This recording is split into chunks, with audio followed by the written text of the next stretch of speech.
The actress Margaret Rutherford died 40 years ago. In the 1960s, her quirky and truly original characterization of the world's most successful amateur sleuth, Miss Marple, made her an internationally admired British icon. She became the epitome of the English lady. Margaret Rutherford's real life, however, was much more eccentric and gripping than any storyline the Queen of Crime, Agatha Christie, could ever have dreamt of.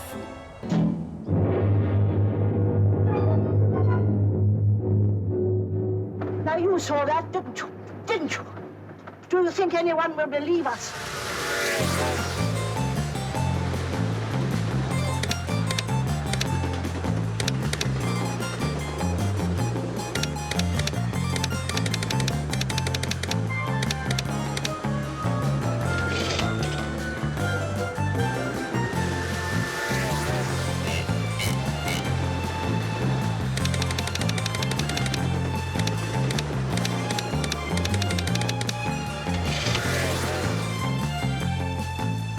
Margaret certainly had enormous charisma.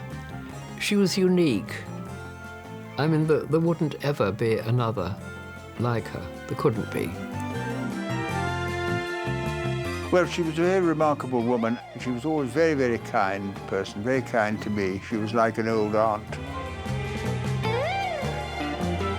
There was quite a serious side to her. And deep, deep down, I think she knew her worth. She was quite eccentric. She was otherworldly. She was naturally funny, but wasn't trying to be funny. That's the way she was. Being very straightforward and articulating. She remembered to use her consonants and still managed to make everybody laugh. She had this enormous charm, which I think came from her inbuilt goodness. She wasn't a tall, slim, beautiful blonde at any stage in her life. She achieved what she achieved purely on the basis of her acting talent. A woman has been strangled. I saw it. Strangled? Yes, strangled. Madam, don't you think perhaps you had a little nap and maybe had a bad dream? Young man, I was not dreaming. I saw it. Ask them. They saw it happen. What did I tell you? Nobody is going to believe us. Andy Merriman has written a biography about Margaret Rutherford and unveiled a few new surprises and facts. He grew up in a world of entertainment and comedy. His father was a well-known scriptwriter for British sitcoms. Andy Merriman has written a play for BBC Radio with the actress June Whitfield playing Margaret Rutherford. I suppose there's always been an interest in old, eccentric, dotty old ladies, which is what she played from really early on. When she was only in her 40s, she was already cast almost as a dotty old lady. She's a British institution, and she's so English. I mean, I think if she cut herself, she'd probably bleed tea.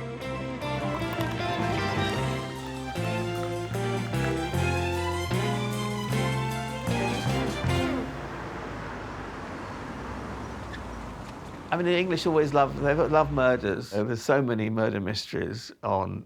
The English have a certain affinity for that. To meet the inimitable Margaret Rutherford is to know the indestructible Miss Marple. Who's that? Who is it?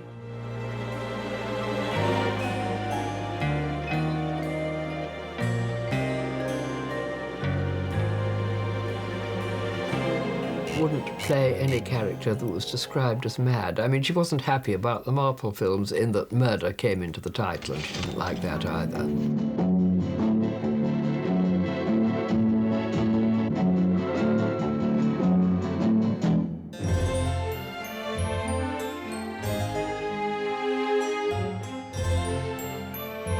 As with all criminal cases, you need to get to the bottom of it all, to the background facts.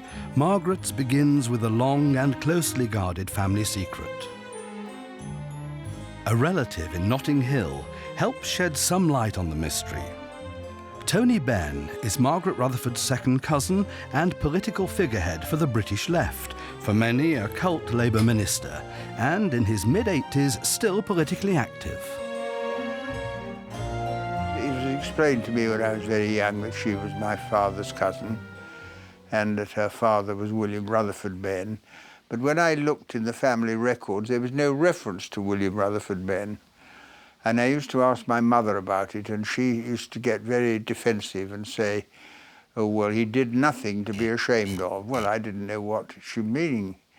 And so this went on, and it wasn't until, the late 1950s or early 1960s when I was a member of Parliament, I went to the Times record and I looked up the name of her father, the Reverend Julius Ben, and it said murdered by his lunatic son. This brutal and bloody murder, more horrific than any crime Miss Marple would ever have to solve, haunts Margaret her entire life. The murderer, her own father, William Rutherford Ben, is certified insane and locked away in Broadmoor Psychiatric Hospital. Before Margaret is born, her father changes the family name to Rutherford to protect his family from any repercussions. He came out of Broadmoor, and with wife, three of them went to India. Sadly, in India, her mother committed suicide, and her father brought her back to England, couldn't cope with her, was himself still suffering from mental illness, ended up back in a psychiatric hospital. And so Margaret lived with her aunt, her mother's sister, in Wimbledon, and she was told that her father had died. So as far as she knew, she was an orphan. It occurred in Matlock, very near my old constituency. And I looked at all the local papers at the time, and they described what happened. Her father was killed his father with a chamber pot and hit him on the head, and it was very, very strange and tragic.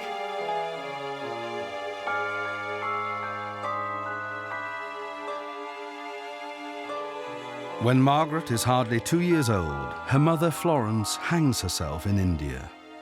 The suicide is never explained. Margaret grows up without a mother and with a father destined to spend the rest of his days behind the closed doors of a psychiatric hospital.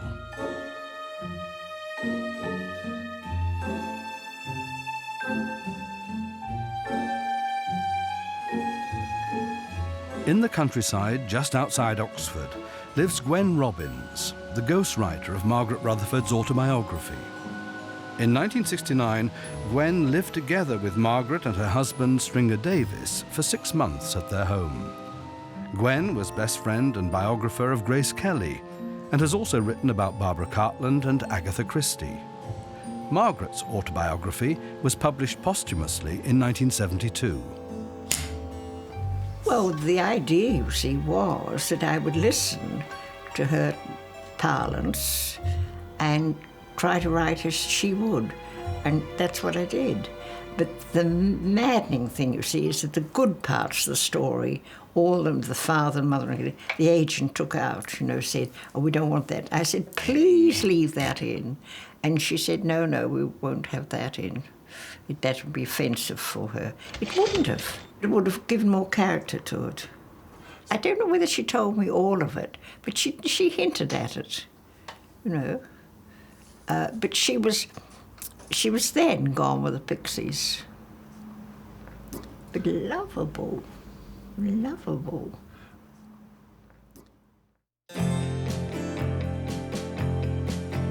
It's with her mother's sister, Aunt Bessie, that Margaret Rutherford grows up in Wimbledon.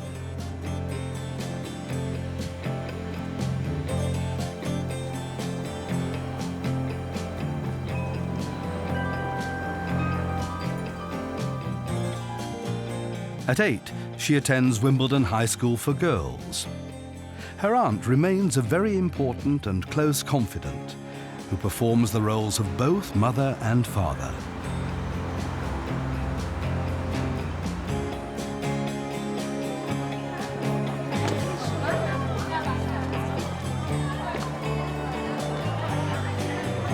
Later in life, Margaret describes herself as a grave child.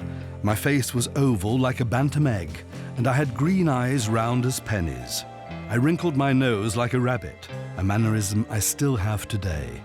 I was also a lonely child.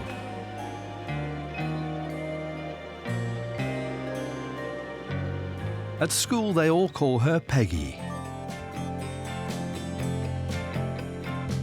It's a happy time, and she develops a taste for acting for an audience. She revels in the creative atmosphere at the school.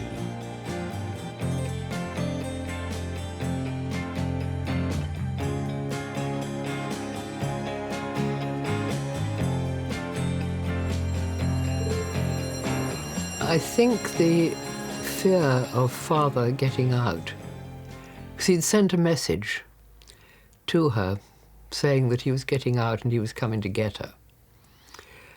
I think this accounted for the horror of any character being described as mad. I think this also accounted for her marrying late, because I think she realized that it would be wrong to have children. And she was intensely maternal and would have loved children. This was why I was known as the eldest daughter. Well, it came into the public domain because a newspaper, a right-wing newspaper, decided to examine my life and went back and found the story that way and published it. And that was how it became into the public domain. And I was very angry about that because they were trying to suggest that her father was mad, that she was mad, and that I was mad. She started working as an elocution and music teacher. She was always interested in drama. She went to the local amateur dramatic company. But she always wanted to be an actress. And there were times when, at the beginning, when she couldn't find work, when she cycled around Wimbledon, even those days with a cape flowing behind her, off to teach children the piano, which I think she did because she had to do. I don't think it was the great love of her life, but it gave her an idea. Certainly, I'm sure that made such a difference to her later life in her delivery and speech. I was 33 before I started seriously to train in the theatre, but the way didn't open until the beloved aunt who brought me up died and left me just enough money to get along with. And so then I burnt my boats. I'd been teaching music, piano actually, and elocution I'd been teaching. In the late 1930s, I used to go down to Bexhill in the south coast on holiday, and she used to be there occasionally. And so when we met, we would meet together, and there's a picture of me sitting on a beach next to her. She looks very kindly and generous, and I look whatever, I was about 13 or 14, and I'm pleased to have that picture. I remember we were being told that she wanted to go on the stage. Well, if you meet a girl of 14 who wants to go on the stage, or 20, but a woman of over 40 who still wanted to go on the stage seemed very strange.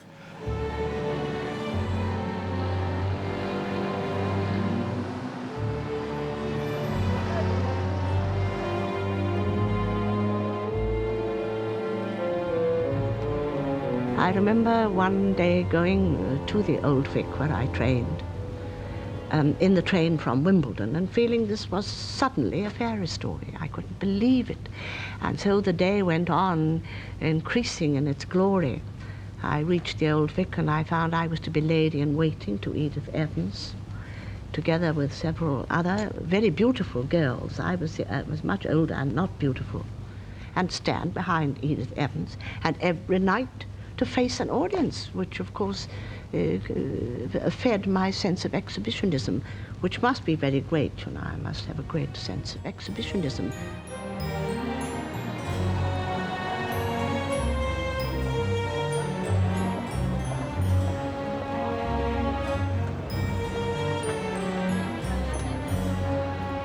And then she was cast in a play, Wild Justice, which was her first performance. And she was 41 at the time. This is her first sort of West End performance, very small part.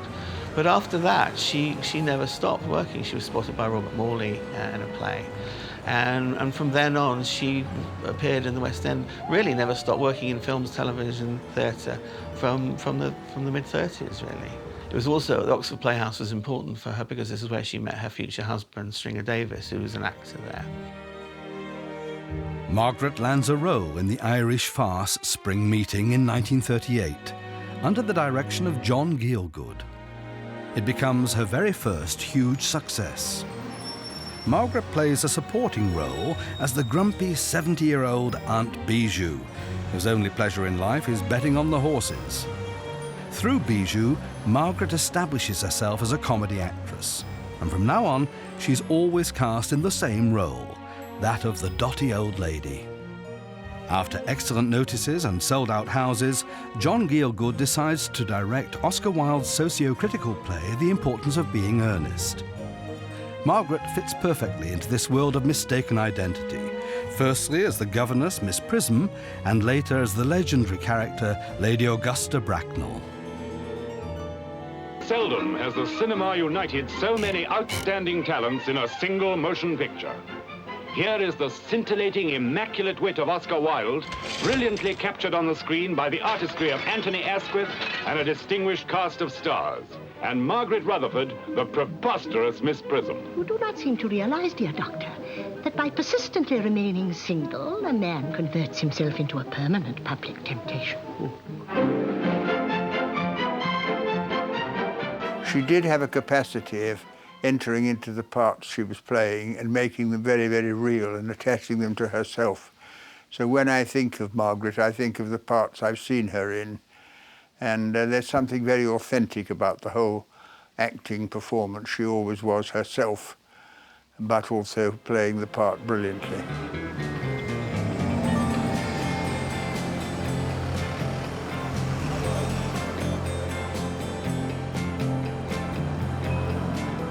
The influential theatre impresario Noel Coward is absolutely determined to cast Margaret Rutherford in his new stage show, Blithe Spirit. She's to play Madame Arcati, a medium who not only rides a bike but can also summon up ghosts. At first she turns the part down, but then it becomes the role of her life. Because she was quite religious and she believed in spiritualism, she thought that the part of Madame Arcati, they were ridiculing that whole world. So they had to persuade her that actually they weren't making fun of spiritualism at all. And of course, she went on to be in the play, I think, for over 2,000 performances in the play and then in the film. Is there anyone there who wishes to speak to anyone here? Ah, now we're getting somewhere. Is it Mr. Condamine?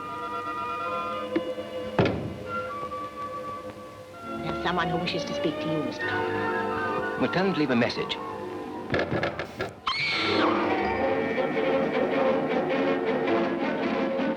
I seem to remember I used to do a thing from Blithe Spirit when somebody talked about her cycling everywhere and getting up the hills and that kind of the thing. And I can't remember the exact words, but she said something like, no.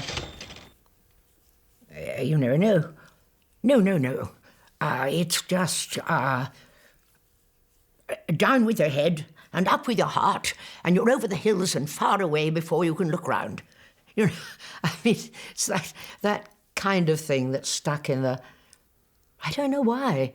I used to mimic people, I suppose, as a child and at school and that kind of thing.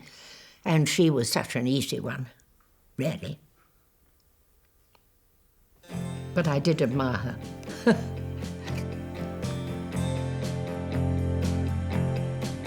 June Whitfield knows a lot about comedy. She's a star of many sitcoms like Terry and June and has become internationally famous by playing Mother in the BBC cult series Absolutely Fabulous. June Whitfield has always been well known for her impressions of celebrities, and in particular people like Margaret Thatcher. She once gave Miss Marple her voice for BBC Radio. Margaret meets husband-to-be, fellow actor Stringer Davis at Oxford Playhouse. She calls him Tuft. It takes a long time for them to marry. Her future mother-in-law and the Second World War get in the way. But in 1945, they eventually exchange rings. Margaret is now 53. They live together more like brother and sister than husband and wife. I don't think there was too much rumpety-tump went on. But nor do I think that she would want that. I don't think they ever had sex, probably, but which is, I think one of the things was that Margaret was always very concerned about inheriting her father's mental illness and becoming, although she suffered from bipolar disorder, becoming psychotic, and she was worried. And certainly bipolar disorder can be hereditary. When I got to live with them, when I went home and I had to arrange things, in about a fortnight's time, when I walked in, she said, "Who are you?" And I said, "Well, I'm coming to live with you. That's, we're going to get to know each other." And then that's when I got to know them. But it was just like in one of her films. It was incredibly dotty, from start to finish. It began in the morning with Stringer arriving at about 6:30 with a miner's lamp on round here and the light going and coming down into my face and saying, "Good morning, is the tea, your tea's here," at 6:30 in the morning. But the miner's lamp was lit. And so one got into the mood. And then I just adored every minute of it. It certainly was a marriage of convenience, really. I mean, they were great friends more than anything else, I think. And Stringer wouldn't really have got much work, I don't think, without Margaret. And she insisted that, certainly as the years went by, that he was contracted to play small parts in the films. She needed him. She needed him more and more as she became suffering from more bouts of depression. She needed him just to be around to help her. Is it difficult, Miss Rutherford, being married to an actor? Perhaps I should ask Stringer Davis that. Who are you going to ask?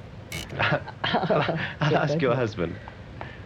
That's your question. Sorry, is it difficult? With both of you involved in the same career? No, I don't think so.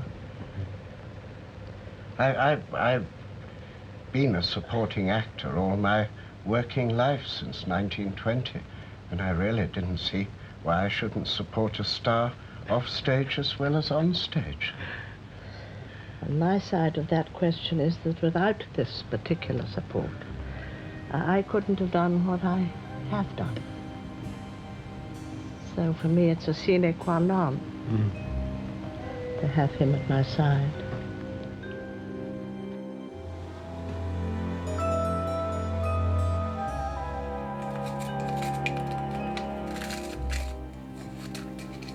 Damaris Hayman is a British character actress, known from the stage and later from film and TV. She entered cult stardom following her appearances as a witch in the long-running BBC science fiction series Doctor Who. Damaris is one of Margaret's oldest and closest friends, although she's almost 2 decades younger. For Margaret, Damaris was a member of the family. I understudied her in The Importance of Being Earnest, which was a production going to the Dublin Festival, and then a tour. The first sort of real contact we had was during rehearsals, and I went with her to help her choose jewellery to wear, and we got on like a house on fire there. And then later, she threw a birthday party, and the hotel she was staying in had a swimming pool in the garden. And I said, yes, thank you, I would like to swim. And she was one for swimming. And almost immediately, the shoulder strap of her bathing dress gave way, and I had to rescue it and sort of put her back into her bathing dress before it had gone too far. And you try reuniting a bathing dress's strap to itself on a straggling... Cheltenham 752245. Oh, shut up.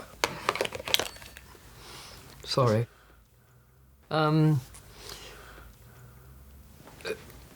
Just try reuniting the strap of a bathing dress to a bathing dress on a struggling body underwater, and you'll know the little problems I had.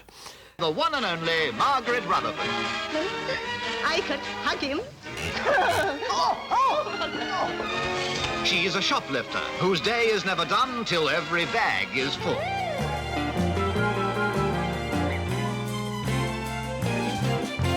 At one time, you were thought of as a lovable old battle axe. Are you resigned to this kind of publicity?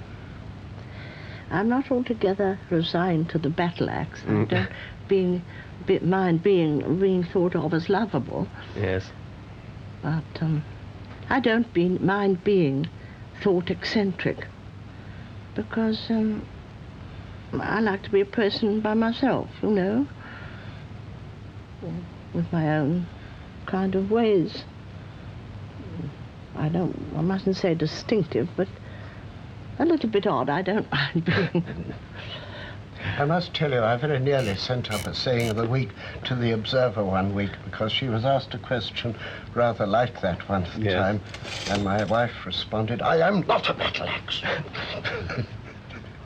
That was the answer. So I suppose the eccentric behaviour up to a point is acceptable. And she herself was drawn to other eccentric people. I know who the killer is. We'll just have to go and solve this crime ourselves.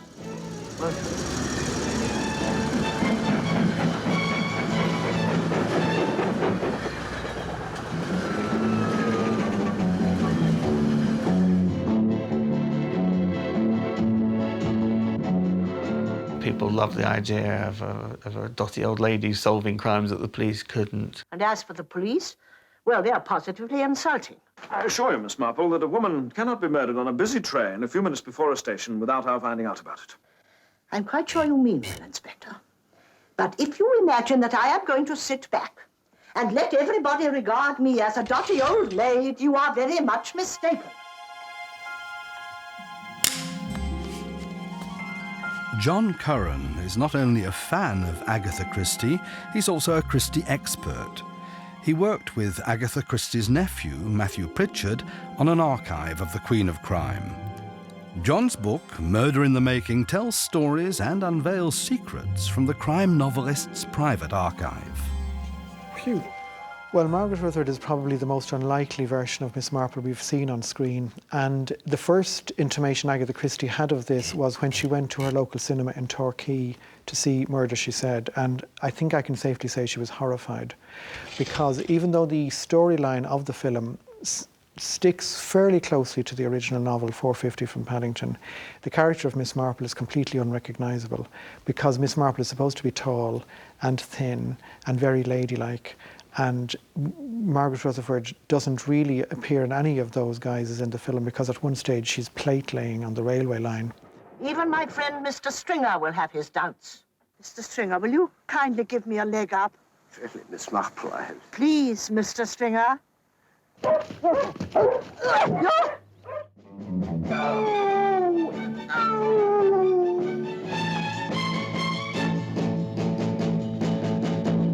And then they went on to make 3 more films, 2 of which were based on Hercule Poirot novels, and 1 which had absolutely nothing to do with Agatha Christie. The murderer knows he's discovered. Come out at once. And only Miss Marple stands in his way.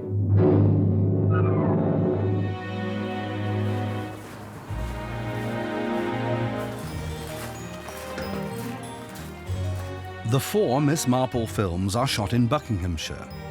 Miss Marple's fictional village is Milchester.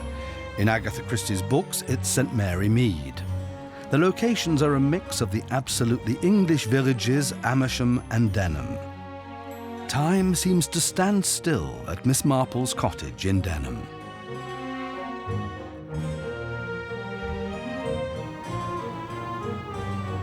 Perhaps she knew too much.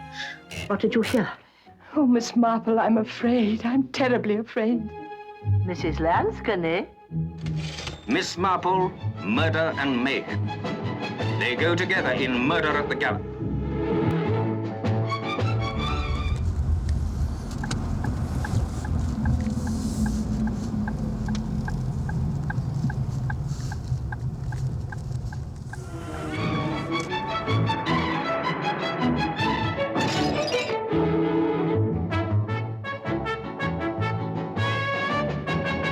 Agatha Christie must have had Margaret Rutherford in mind when she wrote her fascinating murder series around that lovable busybody, Miss Marple. Miss Marple, who could smell a murder a mile away. Margaret wasn't like Miss Marple herself. Nor, in my view, was she like the Miss Marple of the books. I'm rather a purist, and I was cross that they'd altered the stories more than somewhat. But nobody else seemed to mind. In fact, one of them is a Poirot story, and they turned it into a Miss Marple story. The inimitable Agatha Christie. An incomparable combination that signposts murder. Murder at the gallery.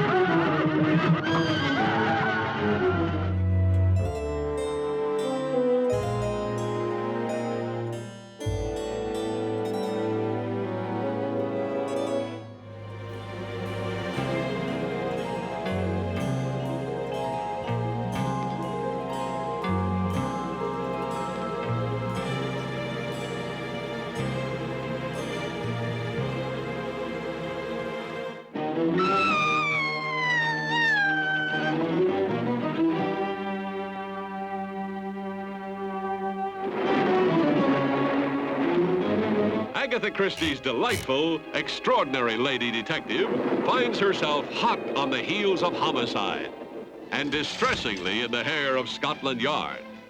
Sergeant, would you escort her to headquarters and see that she makes a complete statement? I'll get around to her later. Mystery, mayhem, murder, and Miss Marple. Will this be another Murder Most Foul?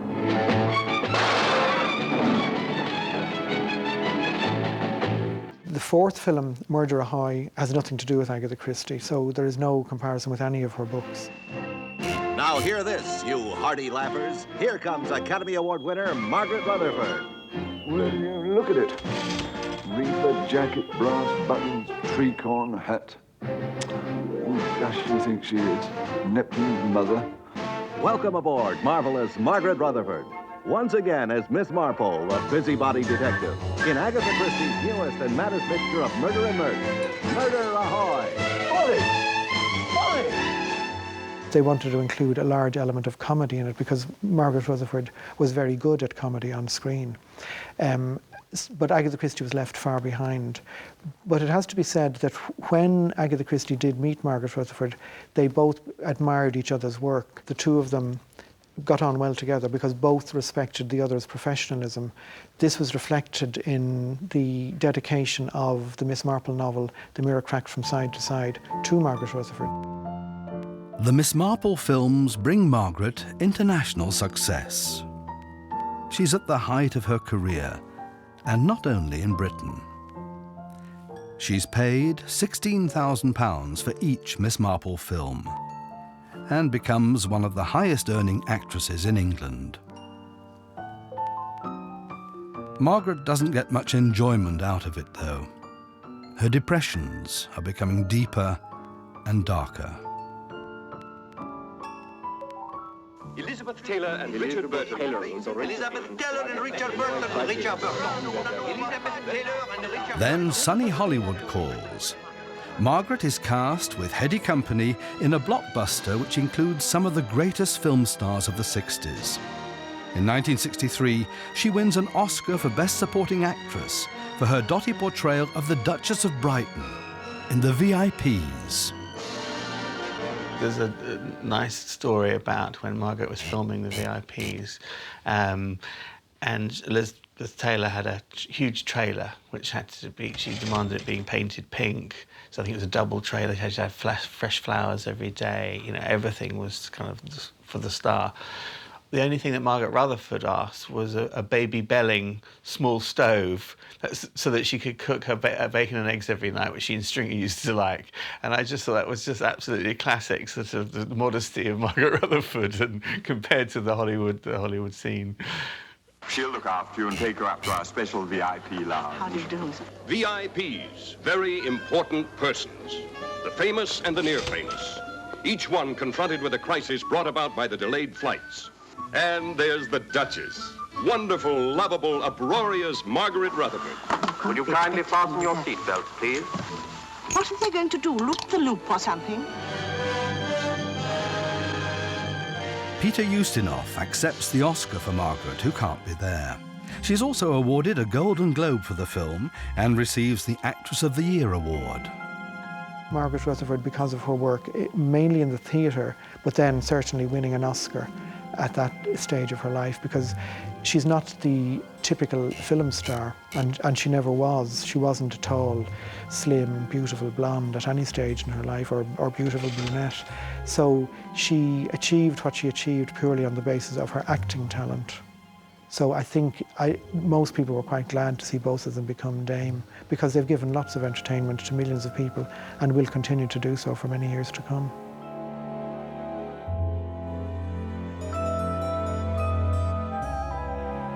When Margaret was appearing on Broadway in a play, she and Stringer met this young man called Gordon Langley Simmons. Again, a bit of an eccentric, bit of a lost soul, who they took in. Gordon Langley Hall is someone who wants to take advantage of Margaret's success. He has a particular secret. Gordon is one of the first people to undertake a transgender operation in 60s America. As Dawn, she then marries John Simmons, a black car mechanic, to become Dawn Langley Simmons. Oh, yes. Oh, that. Now you're in for something. Because she, you know, was an absolute bad one. Absolutely he got himself attached to the Rutherfords because he thought, you know, this was something good for him when it was a he. And then he became a she. He eventually had a sex change operation and became Dawn Langley Simmons, and told all sorts of ridiculous stories about how he'd been born a woman originally and hadn't had a sex change and had a baby, and it was all a lot of nonsense. And he professed that he'd been adopted by Stringer and Margaret, which he hadn't really been adopted at all. But they were fond of him. And in fact, Margaret left all her things to Gordon after she died. After Stringer died, all her possessions, all her archives went to Gordon. I met Dawn Pepita before the sex change, when it was still Gordon Langley Hall. Dawn Pepita seemed to think she knew me better than she did, because she wrote a book about Margaret, and I get quite a few mentions in it. And I've always wondered why. I was sorry when other people tried to take hold of her life and make it out to fit their own world into her life. Dawn Langley Simmons used to send me material she'd written, and I think she wrote a biography, didn't she? And I think I saw it and I thought it was nonsense. So I felt that probably she allowed herself to be exploited a bit. But that you don't know what the nature of her own feeling was about it. No, the awful, awful, awful thing is I used to say to her, you must have letters, and she didn't know anything. And then Dawn Langley thingy went out into the garage one day, I think just poking around, and saw a big box. And she opened the box and it was all letters from Gielgud and Olivia and everything. And if I'd had that, yeah, that was just so, of course, whipped them away.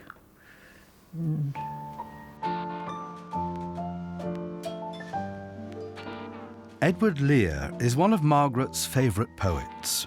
She even published a volume of his selected poems.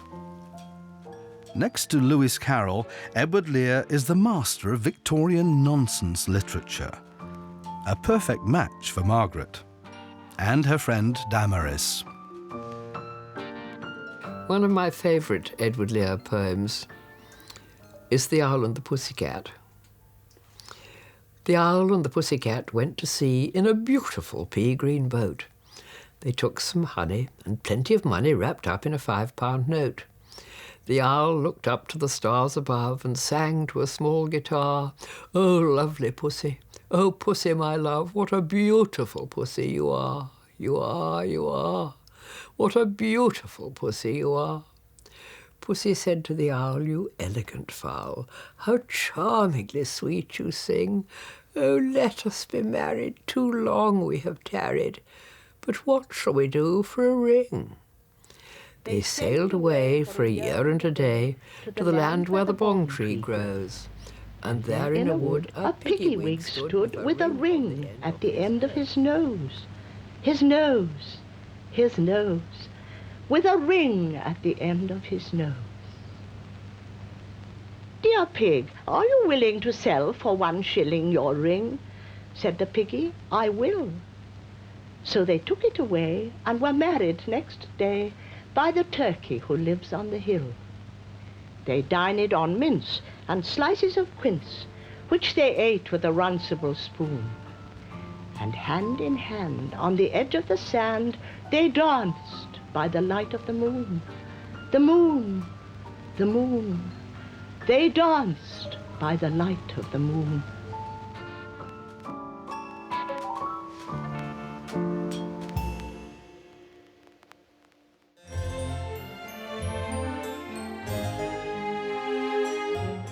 Margaret becomes an icon of Englishness. She pulls the crowds in the theatre and enters the first division of British actors. She performs with John Gielgud, Sybil Thorndike, Laurence Olivier and many others. But the bouts of depression keep raising their gloomy heads.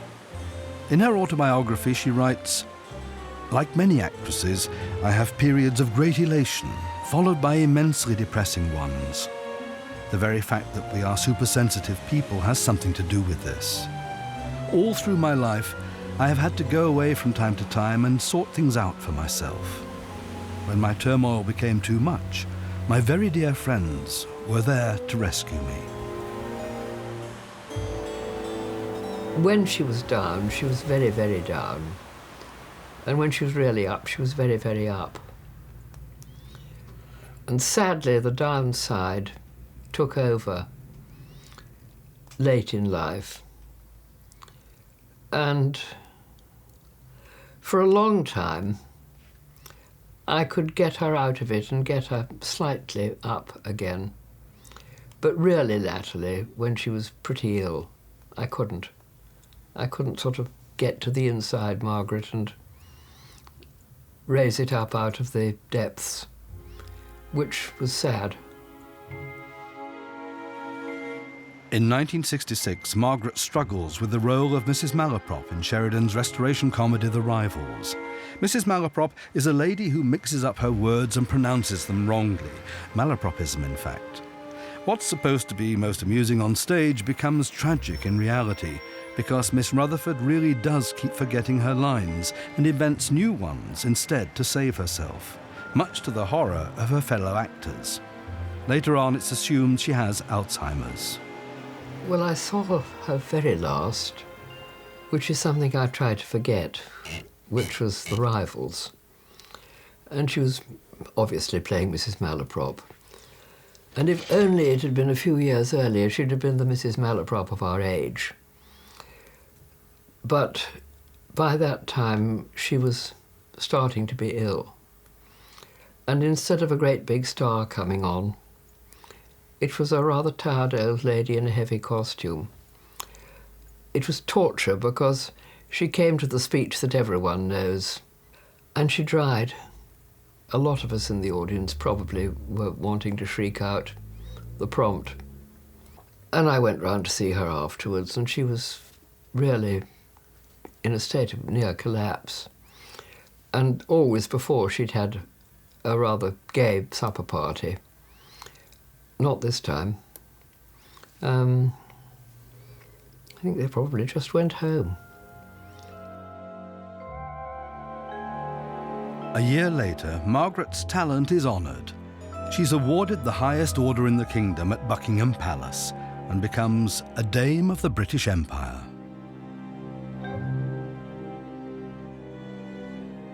I dare say she was pleased by it, I don't know.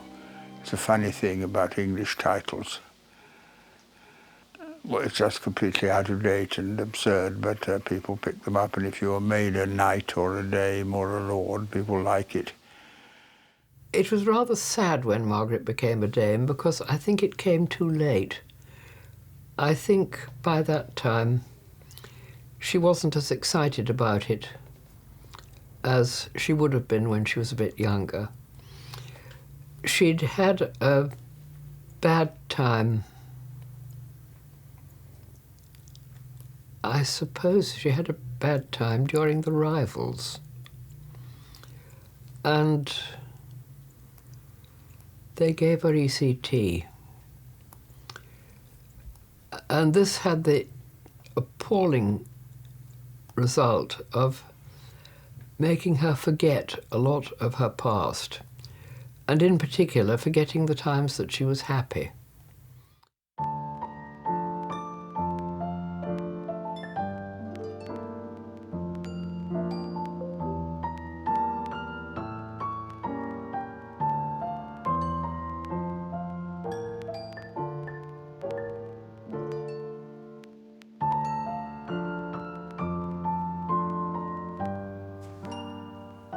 Michael Noakes, one of Britain's most celebrated portrait painters, lives in Tony Benn's former constituency, Malvern. In 1970, he painted Dame Margaret, and the picture was exhibited in September the same year at the Royal Society of Portrait Painters in Trafalgar Square. Nowadays, the portrait hangs in the Gielgud Theatre in the West End. But Michael Noakes keeps a second version of the painting in his studio for himself. She wasn't able to come to my studio, so I went to her. And we worked in her drawing room there, and she had, chintz curtains and nice pumped-up cushions and all that. It looked fine, but it had nothing to indicate that it belonged to an actress, except that above the fireplace was an Oscar. And I must have known the answer at that time, but I was trying to encourage her to talk to me, and because that's part of portraiture, really, the interchange, really. And I said, Dame Margaret, when did you get the Oscar? And she said, what, dear?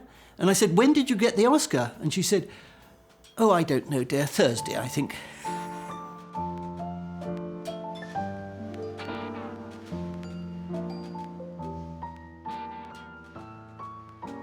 She had this enormous charm, which I think came from her inbuilt goodness.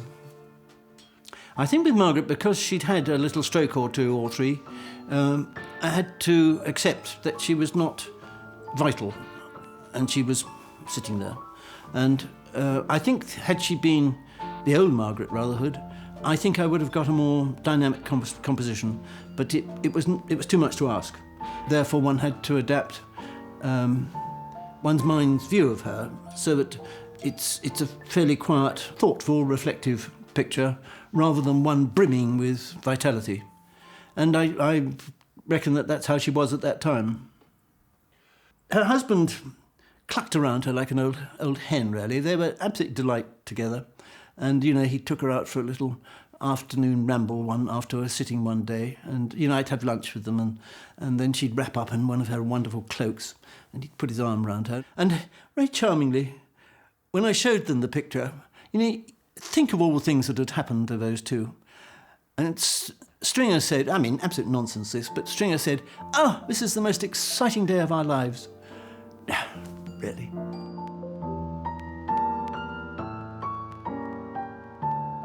Michael has had the most sittings with the Queen of any portrait painter, and has also captured many other members of the royal family. Not only royals are amongst his clients, but also many show business celebrities, including Margaret's close friend Robert Morley.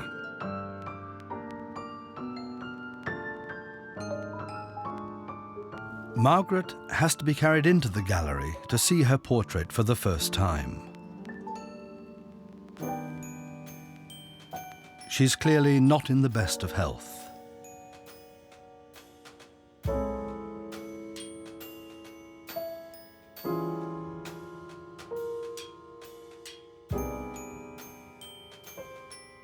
When I say Gone with the Pixies, she she didn't really know what was going on. She didn't know why I was there. She just thought I'd come to stay with them, a nice lady come to stay with them. And it was dreadful at night because Stringer always wanted to play the piano. He played it atrociously. Dum, dum, thump, thump, thump. So Margaret would sit there and I'd sit here and Stringer would go to the piano. This is after supper. And there Margaret was wonderful. She would sort of roll her eyes to me, you know. We've got to put up with it again. Oh. It was a lovely experience, yes.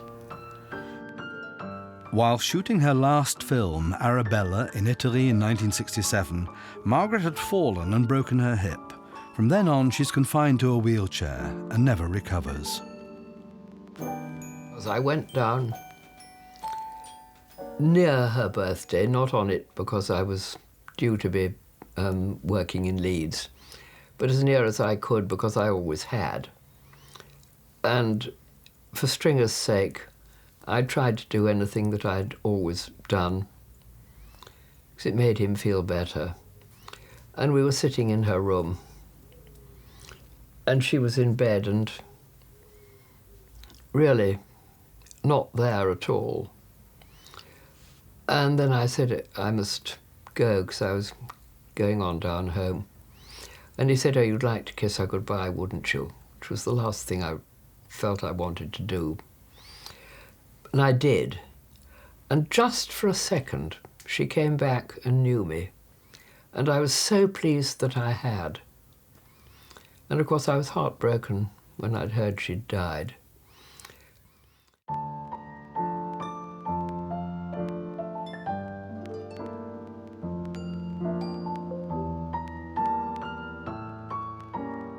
Margaret Rutherford dies of pneumonia on the 22nd of May 1972 at the age of 80 in Chalfont, St. Peter.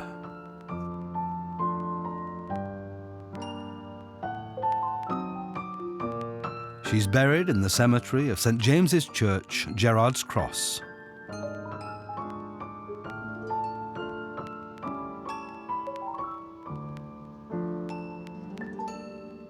Stringer had taken up with the housekeeper, Violet, and there were plans for them to get married, and I think Stringer was just lost without Margaret. He needed someone to be around, and this Violet, they planned to get married.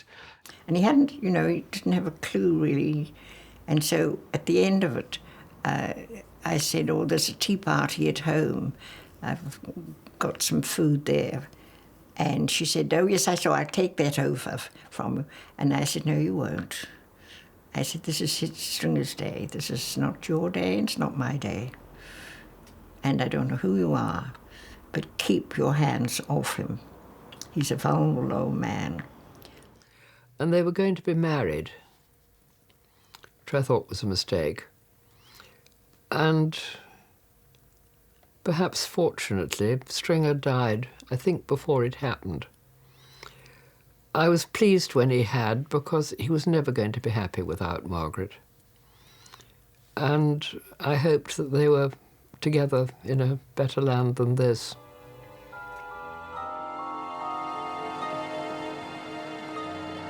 I'm Paul Hunter. I'm from Thames Valley Police, or I was until I retired in 1996.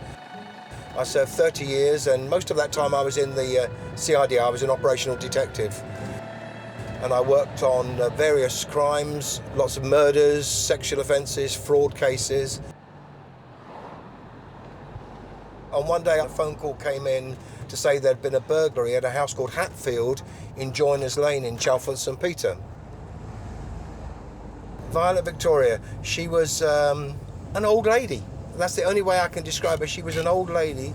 She was very well spoken, spoke with a very, we would say, a very posh English accent, spoke very well, but she was also a very cunning old lady to have gone to do this. There is, however, one final case to solve. Police Detective Paul Hunter is sent to investigate. Following the deaths of Margaret and Stringer, the housekeeper, Violet Lang Davis, not only reports a burglary at the Rutherford house, where she still lives, but also presents a last will and testament, pronouncing her as sole benefactor.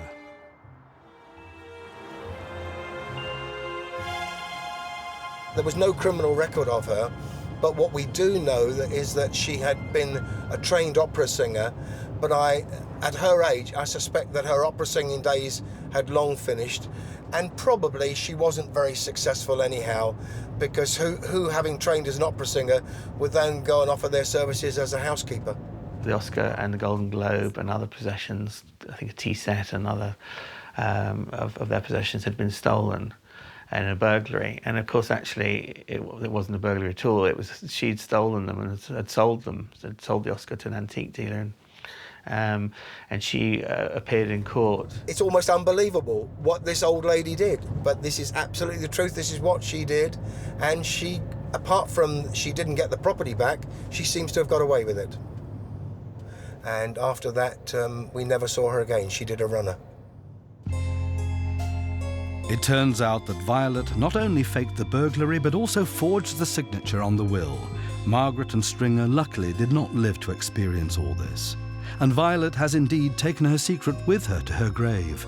The Oscar is still missing today. In her autobiography, Margaret writes, "People have asked me what I think success is. I can only answer for myself. It can't be measured in fur coats or fancy cars, as I own neither.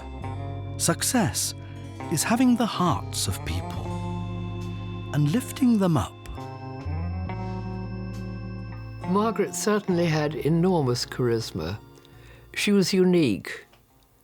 I mean, there wouldn't ever be another like her. There couldn't be. She wasn't all that intelligent, but she was warm and loving. In some ways, too loving for her own good, because there were too many people who were hangers-on, out for what they could get, which distressed me greatly. They're just unique, totally unique. Therefore, they must be preserved. I'd like to take them away and put them somewhere and preserve them, so that in 50 years' time, people can enjoy them even more than they do today.